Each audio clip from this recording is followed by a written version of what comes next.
Okay, well, welcome everybody to this EPA Alumni Association Academy session on climate change in 2024, a perspective on where we are and where we're going.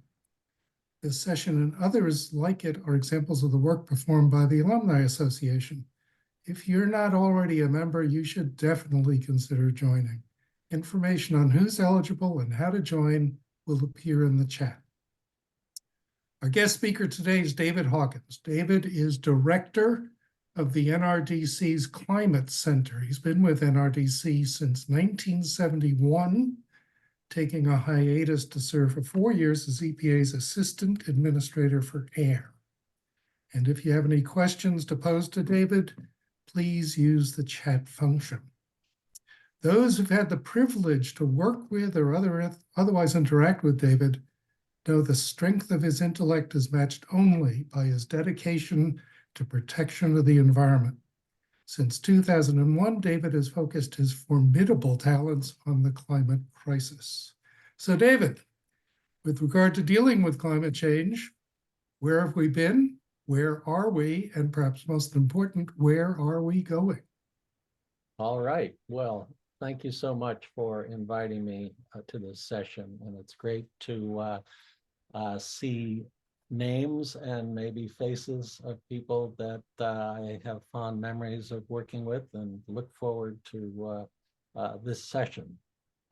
This is going to be a whirlwind tour of 60 years of climate policy evolution in the United States, and ending with some speculation on where we might be headed. So let me get the presentation popped up and give it a roll here. Let's see here. I can't believe this is it. Is everyone able to see it? The screen? Yes, David. Okay, great. Well, we're gonna start in 1960. Whoops, we're gonna start if I can get it to click. Whoop. Okay. Okay. Here we are in 1960. The atmospheric concentration of CO2 was 317 parts per million. By coincidence, I was 17 years old in 1960. Entering my senior year of high school. How do we know it was 317 parts per million? Well, 2 years before that, David Keeling started the first continuous measurements of CO2 at Mauna Loa in Hawaii. In 1962, one of the first, if not the first, report by a federally affiliated institution was issued. This was called Energy Resources, but interesting, there was a discussion about the climate issue in that report, and acknowledging that fossil fuel use was quote, seriously contaminating the Earth's atmosphere with CO2, an interesting use of language, and saying this could have profound effects both on the weather and on the ecological balances. Remember, this is 1962, when anyone else that was speaking on this topic either didn't know anything or was denying it. It includes a mention of a recommendation by Professor G. Evelyn Hutchison to have serious consideration of the maximum utilization of solar energy. So this is maybe the first recommendation for a national policy. And scientists, by using the term solar energy, typically include wind, since wind is a function of the sun shining on our planet. Somewhat coincidentally, I was working for Professor Hutchison in the summer of 1962. I just finished my freshman year of college, and I was working on an ecological field study in Maine. I wasn't working on climate change, and I didn't actually know about his recommendation on this topic until maybe 5 or 10 years ago. But it was an early identification not only of the problem, but of the solution. Jumping ahead a year, the Senate Public Works Committee showed awareness of the problem. And this is a quotation from a hearing on the Clean Air Act of 1963. It noted that atmospheric and the CO2 was increasing, that it was raising the temperature, and that it could lead to more violent air circulation and more destructive storms. A remarkably accurate assessment for that time. Now, skipping ahead 2 more years, President Lyndon Johnson delivered an environmental message to the country. And in that environmental message, he identified, or his speechwriters identified, the fact that there was, again, a steady increase in carbon dioxide from the burning of fossil fuels. So there was no statement about mystery as to what the origin of this increase was, nor any waffling on whether there was an increase. In this, or subsequent to the presidential address, the President's Science Advisory Committee in 1965 issued a report. And that report included an entire chapter on atmospheric carbon dioxide. And interestingly, again, interesting language here, carbon dioxide from fossil fuels, the invisible pollutant. So this is 1965, and you have an eminent body identifying carbon dioxide as a pollutant. Something that the Supreme Court did not agree with until 2007. Again, this is a statement from this, and it's a report, and it's a statement that essentially is calling attention to the fact that this is a remarkably rapid perturbation of the atmosphere, that we are adding back carbon that took 500 million years to put away. Again, this is from the same report. The pollutants, CO2 accumulating in such large quantity that they may produce marked climate change.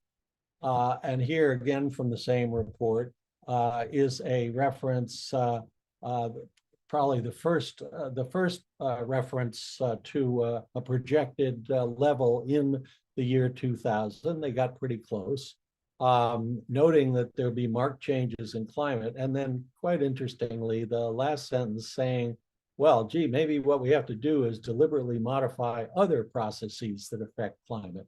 And what they're talking about is now the label is geoengineering and stratospheric aerosol injection, which we can talk about later. Let's see, again. So now moving 2 more years further on, and we have the Air Quality Act of 1967. And the report of the committee. And one of the things that the 67 Act included was a research program to develop methods for emission control of a variety of substances, including carbon dioxide. However, the executive branch didn't do anything with that authority for decades. Now, jumping to 1969 and a comment from the inimitable Daniel Moynihan. Nixon was in office and Moynihan was working for John Ehrlichman, later of Watergate fame or infamy. And Moynihan summarizes the information that, and again, referencing back to the NAS report for a projection of how much CO2 is likely to increase. what the increase in average temperature would be. That's not actually an accurate statement. In that these impacts would not occur by 2000 and did not occur. But then he notes something which has been cited by others, which is an increase of dust in the atmosphere would tend to lower temperatures and might offset the CO2 effect. And then finally, he observes we might actually do something about it, e.g. stop burning fossil fuels, essentially what G. Evelyn Hutchinson recommended back in 1962, which is still being talked about. Okay, now we're in 1970, and I'm 27 years old, and the CO2 is at 326. You'll notice a pattern here. CO2 is increasing at about the same rate that I'm growing older. You will see that unfortunately changes as we go forward in time. But this is the era of Nixon, Ford, and Carter. And one of the interesting things is that the Nixon administration commissioned a study on Project Independence. This was in response to the 1973 oil embargo, where energy independence became a huge national priority. And a task force was developed with a bunch of chapters. And this was issued after Nixon had resigned, but the work was essentially done by the Nixon administration. And buried in this report is this quite amazing statement for 1974. Clearly, the use of fossil fuels should be curtailed so that atmospheric CO2 concentration does not exceed 400 to 420 parts per million. Well, guess what? This last year, we did in fact exceed 420. And I have never found a reference to this document anywhere in the literature. As far as I can tell, it may be that the only people before you that have ever read this are the authors and me. It attracted absolutely no attention at the time and never since. But it is quite interesting, and there's a theme here, which is there were people who were figuring this thing out a long time ago. And if they had been listened to, we'd be in better shape today. Now we're going to jump to the Carter administration. This is the Carter Energy Plan that was issued in April of 1977. Again, in the wake of the 73 oil embargo, the priority of the Carter administration as well was energy independence and using domestic energy resources, specifically coal. Industrial and utilities were using a lot of oil and gas in those days, actually more oil and gas, and a program was adopted to shift them back to coal.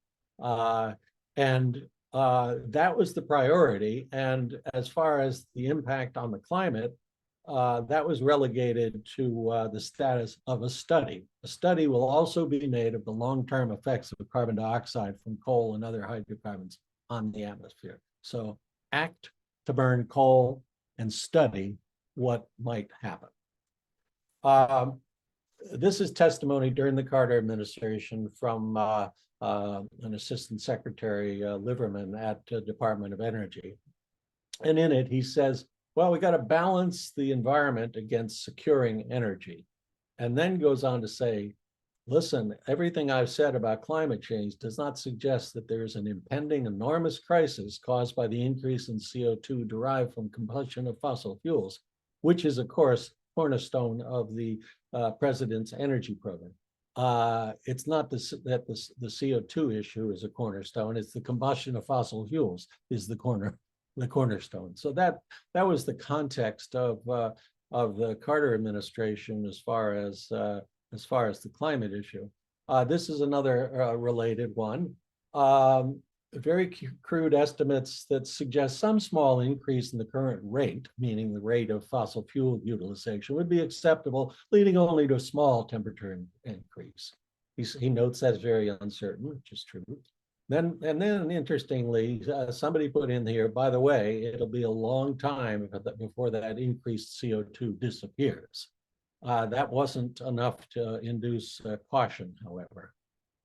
And then a third quotation from Jack O'Leary, who was a high DOE official, and basically saying all of this focus on climate is essentially a hobby of a few individuals. I do not mean hobby in the pejorative sense. Well, actually, he did mean it in the pejorative sense, and he didn't want it to be treated seriously. Now, so what did Congress do? It adopted a research program as opposed to an action program, and that was adopted in 1978. Now, I would like to be able to say, well, I got this when I was at EPA, and I knew this was a problem, and I knew that we should do something about it, and it was that darned DOE that kept me from doing it. Well, that would be a lie. I actually paid no attention to climate change when I was at EPA, and nor did the rest of EPA. And here's one of the dumber statements of mine that has appeared in print. There are plenty that haven't appeared in print, but this is in the New York Times, so I'm kind of embarrassed by it. But it basically says, okay, the federal government should do something about it, but it shouldn't be EPA because I'm overwhelmed. And it's true that I was overwhelmed, but nonetheless, I should have commissioned the staff exercise to do some analysis of this problem so we could tee it up for consideration. And I didn't do that and have never felt good about the fact that I didn't. But other people were continuing to plow the fields, and there was a very important NAS report in 1979 that essentially confirmed the science and very elliptical language, but the study group finds no reason to doubt that climate changes will result, and no reason to believe these changes will be negligible. And then they end with a useful statement: a wait and see policy may mean waiting until it's too late, which again was a prescient statement. But my good friend Gus Speth, who's the chairman of CEQ, did not ignore the climate change problem. And literally in the last week of the Carter administration, in January of 1981, as everyone was packing their boxes, CEQ released a report on CO2, and it got good coverage, page 13 of the New York Times, where it reported on this report and stated that this is a problem, and it urged limiting CO2 to 1.5 times pre-industrial, which would be 438. And unfortunately, we're not going to limit it to that level. Okay, it's now 1980. I'm 37 years old, and CO2 is at 339. So it's still sort of tracking my aging. This is when Ronald Reagan takes office, and then the elder Bird, Bush. This is a quote from DOE in 1987, basically continuing the theme of, well, it's really just too challenging and difficult to do anything about it, and we really need compelling scientific evidence of an impending disaster. So no hint of the precautionary principle, but and a proposition that there would be economic penalties associated with any kind of attempt to change energy policy. And by that, he meant huge and unacceptable economic penalties. Interestingly, in 1988, there was a flurry of activity. First, the International Panel on Climate Change was established. Second, it was an election year, and people were looking to draw distinctions between the Reagan administration that had a pretty bad record on the environment. So George Bush, Herbert Walker Bush, wanted to distinguish himself from Reagan, and he was running against Michael Dukakis, who is coming from a blue state with a pretty good environmental record. So environmental issues were on the agenda, and James Hansen in June of '88 amped up the coverage dramatically by his testimony before Al Gore in the Senate. Then there was a conference in Toronto, which actually announced an objective of cutting global CO2 emissions by to a level 20% from 20% less than 1988, and to do so by 2005. As Gandhi said about Western civilization, that would have been a good idea. Then, most interestingly for me is the fact that in 1988, a number of bills were introduced in Congress, and they were bipartisan bills. So there was a bill introduced in the House in 1988 with 144 sponsors.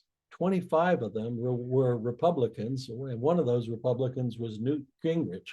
That's probably the high watermark to this day of bipartisan support for actual regulatory climate legislation as opposed to research or subsidies. But as I say, that was the high watermark. So to 1990, I'm 47, CO2 is 354. There's starting to be a divergence in this previous close tracking. And George Herbert Walker Bush was elected president, as we all know. And in 1990, EPA actually issued a very good document called Policy Options for Stabilizing Global Climate. But that's as far as it went. The UN Framework Climate Treaty was also adopted in '92 and ratified, but it did not have any binding targets. So it was a largely aspirational document. Now we go to the Clinton administration. So Clinton came in January of 1993. I put the asterisks around climate because it's almost like the tradition with Yahweh. There was a tendency not to want to actually talk about climate policy and instead talk about energy policy. And the BTU tax was what the Clinton administration came up with. It's quite interesting. He announced this policy in February 17th of 1993. That's like 4 weeks after they took office, which is amazing for something that is a large policy advance. And of course, they were working on it during the transition, but nonetheless, it's quite remarkable. And there's some interesting documentation that's available on the internet in the Clinton presidential libraries with various files back and forth between Katie McGinty, who was in the White House, and various presidential advisors. It makes for very interesting reading. Nothing spectacular, but it just shows how rapidly they were trying to put together this policy. And as we know, it got defeated. And it did get passed in the House, just barely, but it got passed in the House, and then it was not taken up in the Senate. As a result, Clinton's posture toward climate action was purely voluntary. Everything was about pledges and voluntary. On the international scale, the Kyoto Protocol was adopted and it was signed by the president, but it was never ratified. And the Byrd-Hagel resolution in 1997 essentially put the nail in the coffin in terms of actually having it submitted. But the issue didn't go away. And in 1998, Senator Leahy from Vermont introduced the first power plant CO2 bill. I actually worked with him and his staff on that piece of legislation as I was back at NRDC. But it got no co-sponsors. So think about the fact that 10 years earlier, you had bipartisan support for climate legislation. And then 10 years later in 1998, you don't have any co-sponsors, and nor was there any administration support, despite our efforts. I spent quite a few meetings with John Podesta, who was chief of staff, trying to persuade them that they should take this on, and the politics was simply not appealing. But one thing that did happen that set things in motion was a petition was filed with EPA to regulate CO2 under the Clean Air Act, in that case from automobiles. And what happened? Well, what happened was the George W. Bush administration. So here we are in 2000, and I am 57. And CO2 is at 370. So a gap is emerging. CO2 is growing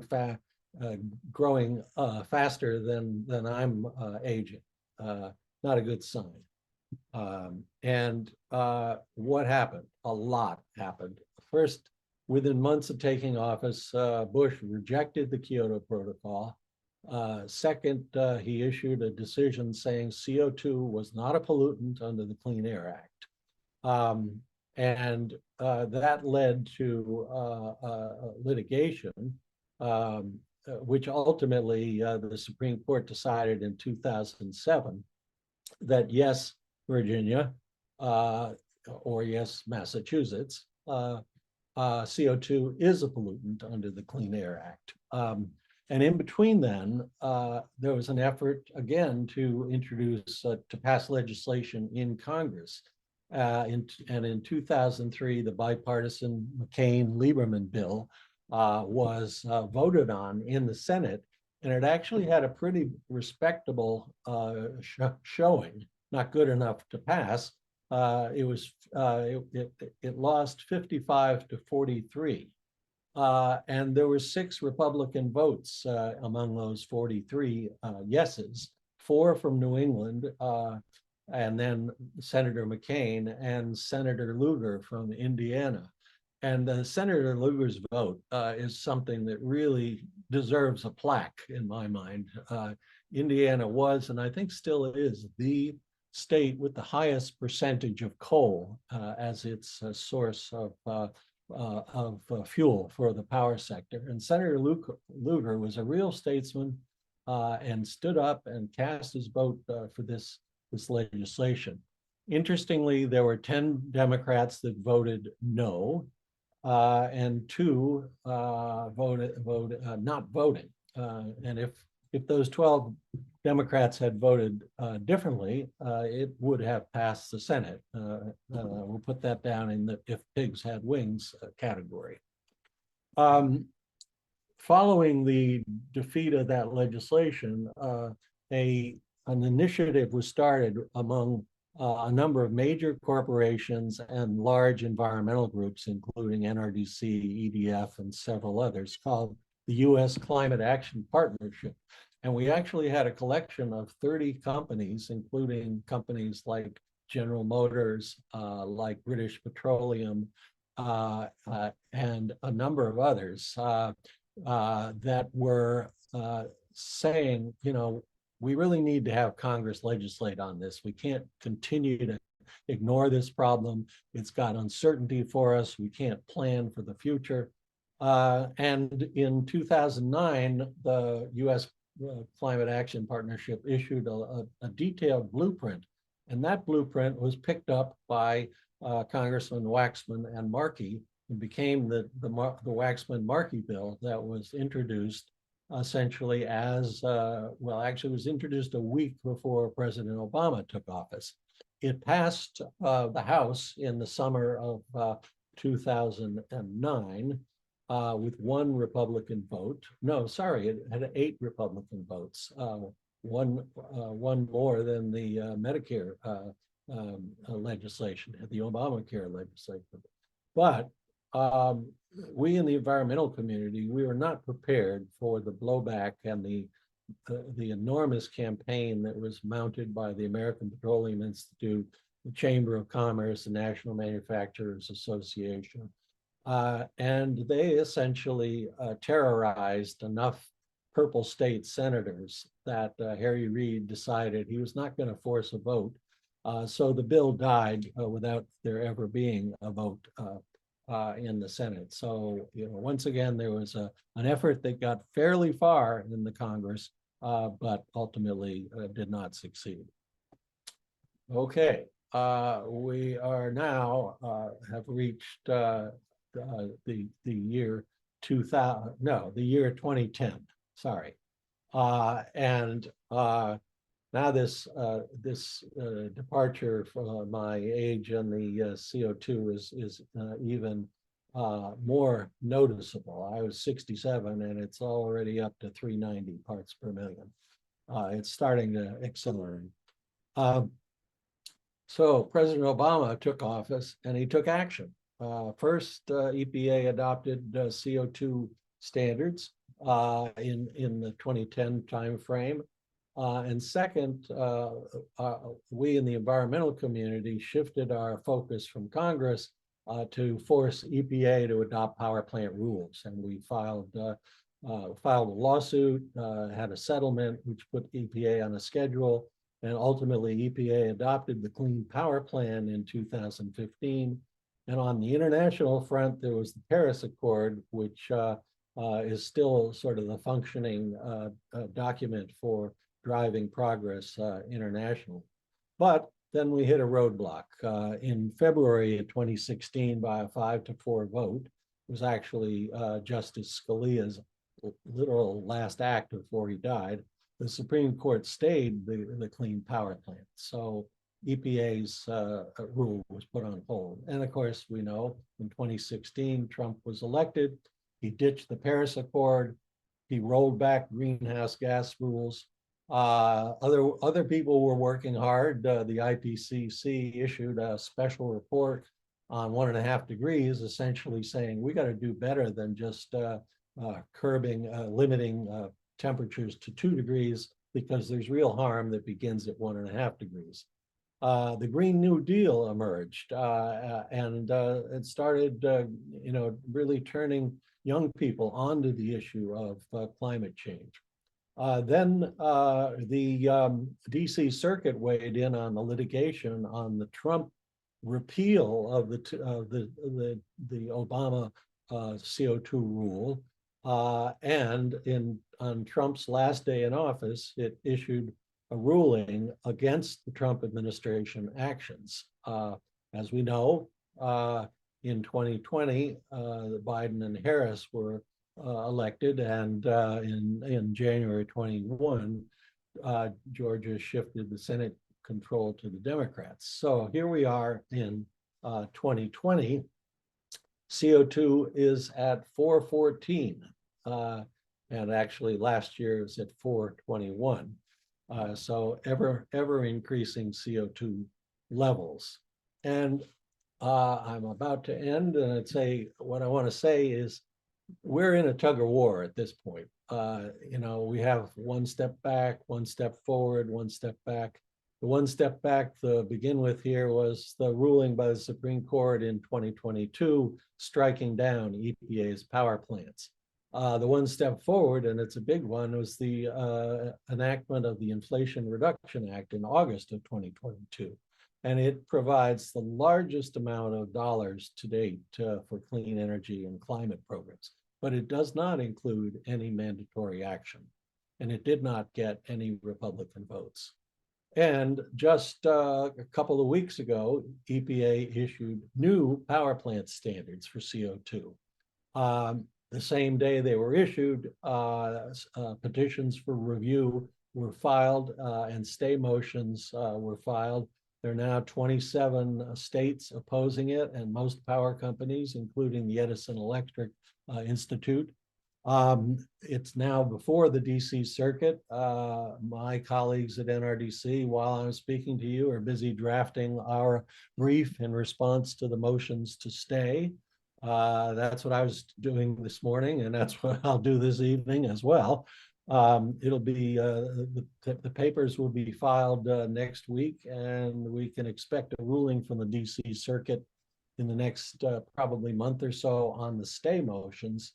And if the DC Circuit declines to stay the rule, it'll probably go to the Supreme Court as it did before. So in closing, let me say a couple more words about the Inflation Reduction Act. It is in Joe Biden's words, a BFD. It really has the potential to achieve very large emission reductions. This chart may be a little hard to read, but the dotted black line at the top is what would happen if the Inflation Reduction Act had not been enacted. There'd be some decline in emissions, but a much bigger decline of about 50% by 2035 from 2005 levels. So the idea of cutting emissions in half by 2035 from the levels that they reached in the George W. Bush administration is something that no one would have predicted in that administration, or actually in the years since. But there is actually legislation which throws enough money at this issue that in fact could happen. That's the optimistic view. The somewhat less optimistic view is that it requires a huge deployment of zero carbon energy, electricity resources especially. And last year we set a record of 32 gigawatts of clean energy additions. That's a record, but it isn't enough. In order to stay on track to that 50% reduction that I mentioned, we should be doing a minimum of 46 gigawatts and perhaps as much as almost 80 gigawatts this last year and this. We're not going to make up that gap this year. And in the next 5 years, we should be in the range of annual clean energy additions of 70 to over 120 gigawatts of power. That is a daunting task. We have the capacity to do it, but it's far from assured that we will do it. So my summary is to say, I think of this passage of time as like planning for a wilderness backpacking trip. And somebody brings up the topic of bears. Should we care about bears? Do we need to plan for them? And back 60 years ago, the response tended to be, there are no such thing as bears. They're a myth. Then we moved to a period where, well, yeah, there are bears, but they're nowhere near where we're planning to go. And then we moved to a period of, well, there are bears and they may be around us, but doing something to reduce the risk of a bear injury is just requires too much disruption, and we're not going to do it. So where are we today? Well, I think we're at a stage where a lot of people, an increasing number of people, are actually seeing that a bear exists, and he's not very far away. But most politicians still are not yet at a point where they appreciate the size of the danger from that bear. So we are moving, but we're not moving fast enough to outrun the bear. We have the capacity to do so, and we'll have to stay tuned to see whether we do. Thanks very much. And I'm happy to take questions and comments. David, actually following up on your last remarks, the esteemed president of our Alumni Association has a question, and it is along the lines of, okay, we're seeing a lot more natural disaster being attributed to being at least aggravated by climate change. And a lot of people are affected by these disasters. Yet we don't seem to be seeing a big shift in public opinion. What in the world could happen that might change people's minds? Well, it's true that we're not seeing a big shift in public opinion, but in part that's due to the fact that public opinion is basically on board with the fact that climate change is something that is going to affect people alive today. So public opinion is really not the impediment here. There's not public outrage yet, and I am of the view that if we have to depend on public outrage in order to move faster, it's going to happen too late to avert really profound and calamitous impacts.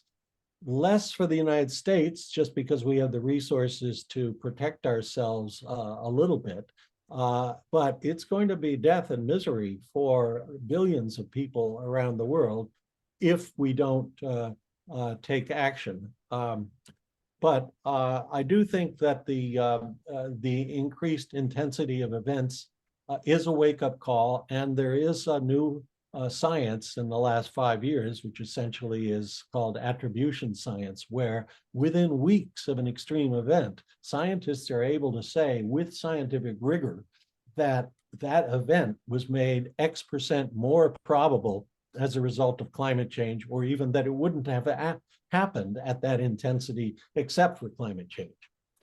So I'm optimistic that there will be change, and these extreme events, unfortunately, are going to help.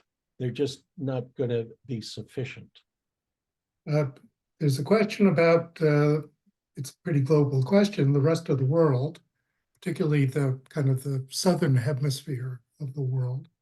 How are they doing? Is there progress being made? You know, Europe's taking a lot of actions, but what about the rest of the globe? Well, so the countries that really count are China and India. It really, it really does.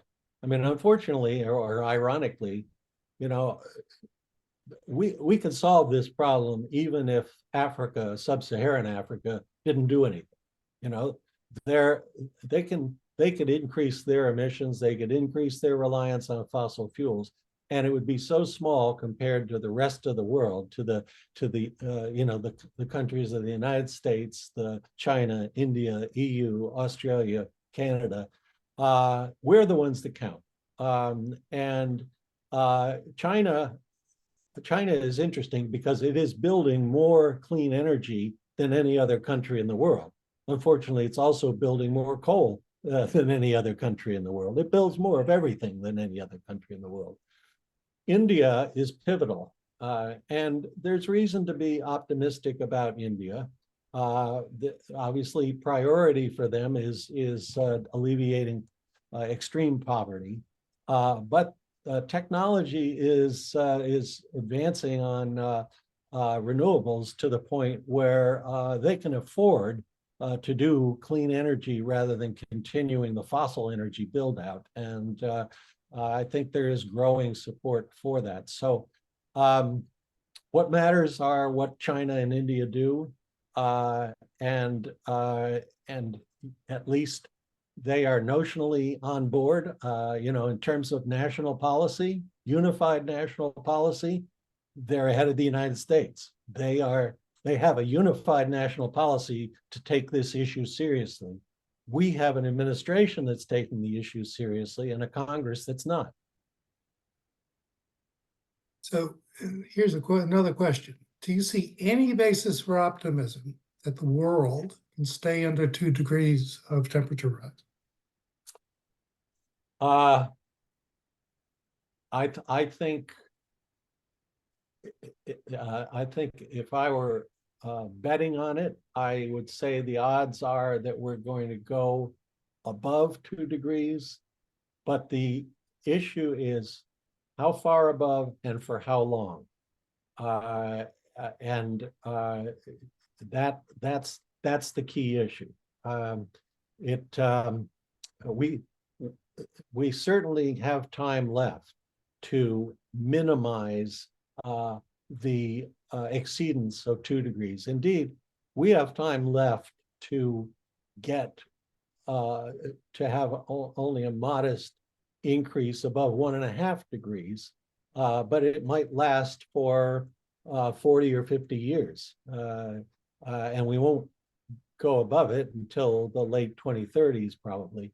So, you know, we could be above 1.5 degrees for the rest of this century. And, you know, I look at the fact that with 1.1 degrees, we're already seeing these very significant harms. And so 1.5 degrees is a 40% increase in forcing. And that's not a pretty picture. But, you know, my motto on this stuff is every ton counts, every degree counts, every act that we take to reduce an increment of suffering is an act worth taking. When the West Virginia decision came out, we had a Academy session on that with a very good panel led by John Cannon.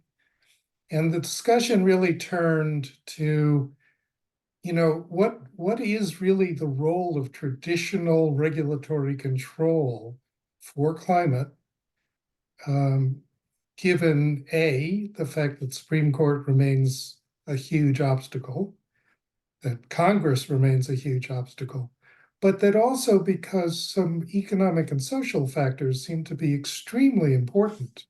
I mean, the decrease in the price of gas helped drive down coal. The decrease in the cost of wind and solar helps drive down gas. Is the day of traditional regulatory response over? What role does it play for the future? I don't think it's over. And I think that the mixture, the combination of the Inflation Reduction Act subsidies, along with rules like EPA's rules for CO2 limits on automobiles and trucks, its rules on limits on methane from the oil and gas industry, which is also being litigated, and the power plant rules that were just issued. Those things in combination, I think, are essential because the predictions of what could happen under the Inflation Reduction Act depend on a couple of things, economics and motivation. And economics can change and we can get surprised. It doesn't look like it's going to change to create a rebirth for coal. Or even a huge expansion in natural gas. It doesn't look like the economics are going to kill off wind or solar. But as we keep on pushing ahead with this, other things like resistance to transmission lines, resistance to wind or solar farms could slow the pace to a point where we don't achieve those IRA predictions. And that's where the motivational aspect of regulatory requirements come in. But I am still as strong a believer in the interaction between government regulation and the capacity of the private sector to respond to regulation as I was when I was at EPA.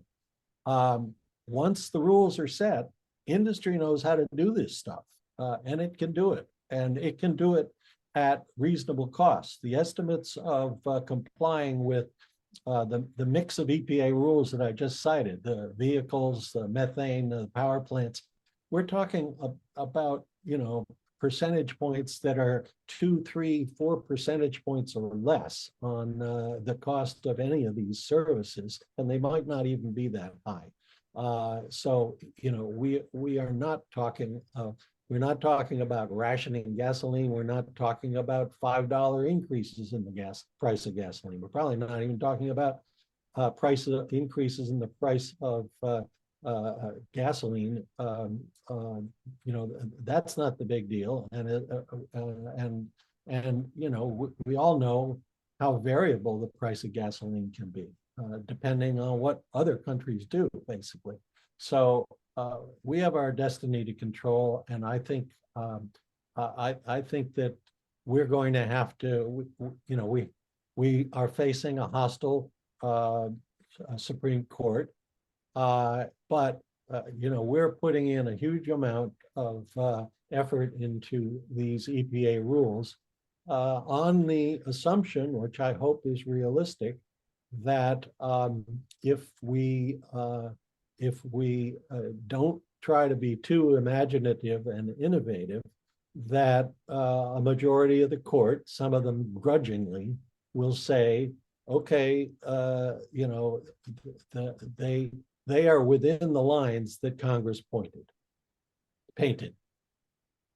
Got a couple of questions here. One is the whether there's still a role for putting a price on carbon tax or something like it.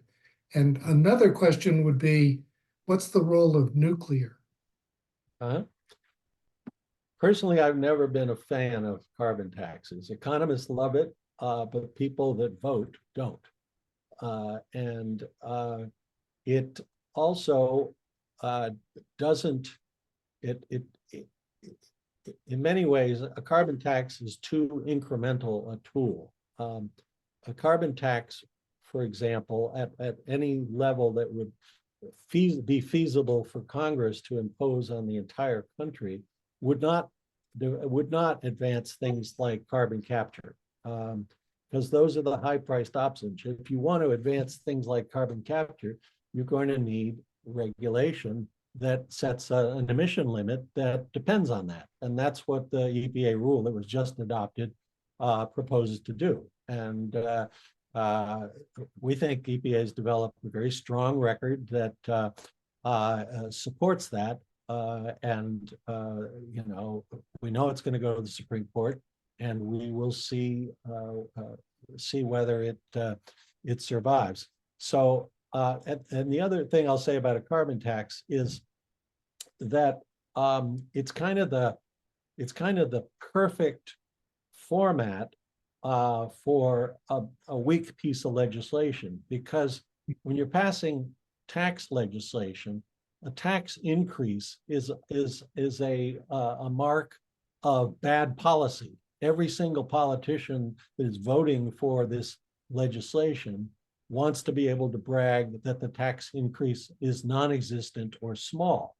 And everything gets portrayed as a piece of legislation goes through, gets portrayed to the public as your taxes are going to go up by X, Y, Z.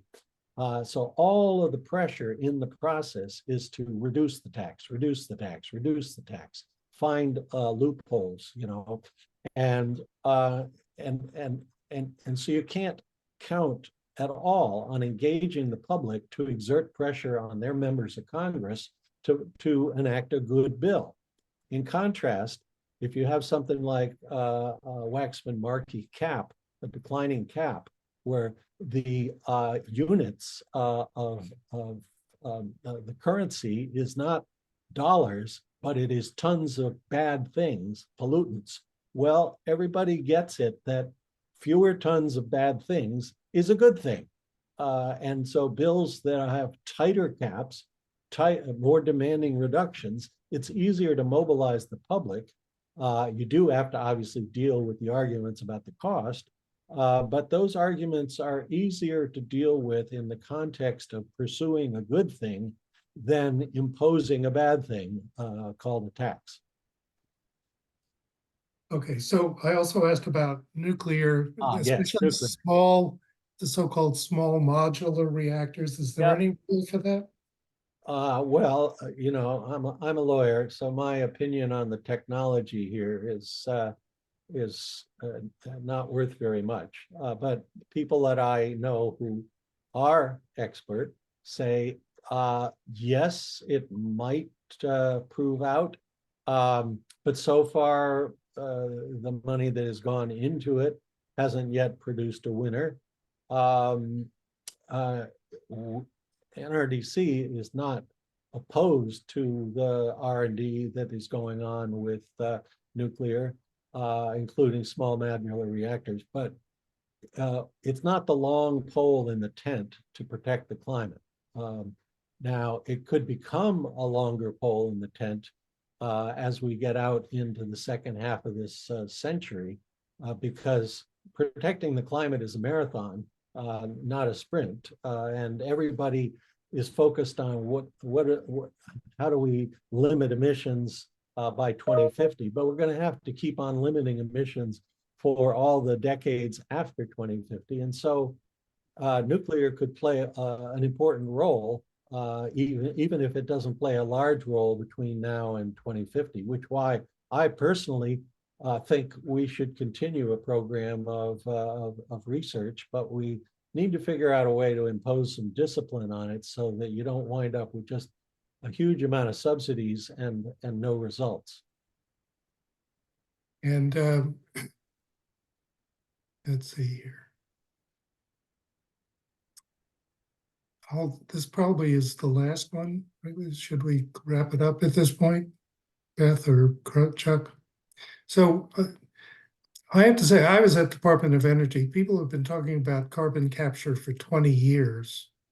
And it seems to be one of those technologies that's always 20 years away. Do you really see it playing a role? Yes, I do. There's a huge distinction between carbon capture and nuclear energy. And, small modular reactions, fusion, those are the things that are perennially 20 or 30 years away in the sense of actual technical demonstration. That's not the case with carbon capture. Carbon capture is used in industrial facilities and has been used for decades. It hasn't been used in the power sector for the very obvious reason that absent a mandate or a huge subsidy, there's no reason to use it. It's expensive. It's a novel technique that power plant engineers are not familiar with. You have to do something with the CO2 once you've captured it, which means you've got to be entangled with other actors in a supply chain. None of these things are attractive to owners and operators of power plants. So it's only going to happen in the power sector if you either pay people a huge amount of money and or create an emission limit that actually forces some people to do it. And there are projects which are underway, and there was a coal plant project in Texas that operated successfully until the market for CO2 for enhanced oil recovery dried up because of oil prices. Now it's back in operation. They're capturing the CO2 again, and they're selling it to the oil operators. There's a similar plant in Canada, and these were supported by subsidies, but the subsidies were not there because of a technological impediment. They were there to overcome the economic barrier. But another way to overcome the economic barrier is just, damn it, make people do it. There's a request for your slides. Do you have any? Can we? I'm fine with sharing them. As I mentioned, we have to figure out some large file transfer mechanism, like 39 megabytes. I might be able to compress it in a PDF form. Let me try that and send it, I guess, to Beth. Yes, that would be great, or we could work out something else, David. Yeah, okay. Yeah, whatever works. I'm happy to share them. Okay, I think with that, we can wrap it up. David, I know you're dying to get back to your brief. And I think I speak for everybody who's been listening in here. This has been a terrific presentation. Thank you very much. Well, thank you so much. I see Frank Princiata on the screen. Hi, Frank. Yeah, thanks. This is, I really enjoyed it. You know, this has been a bit of a personal journey for me, and it isn't over. And I look forward to continuing to work on it. I keep telling people that I don't want to retire until the last coal plant has retired. And we'll see who wins that race. Okay, Beth or Chuck, you want to take over at this point?